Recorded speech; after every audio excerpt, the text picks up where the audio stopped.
এটা হচ্ছে কুপাস কালীবাড়ি। তো আমি আজকে ঘুরতে ঘুরতে চলে আসলাম কুপাস কালীবাড়ির এখানটায়। দেখো মন্দিরটা দেখো কত সুন্দর,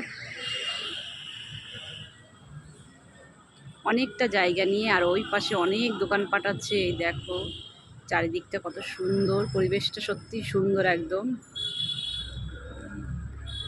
এখানটায় রথের মেলা হয়, আর রথের মেলায় হয় যখন, তখন তো ভীষণ ভিড় হয়। ওই দেখো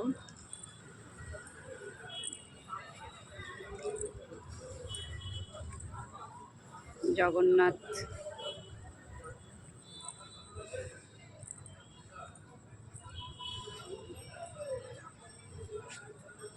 এই দেখো তারা মা,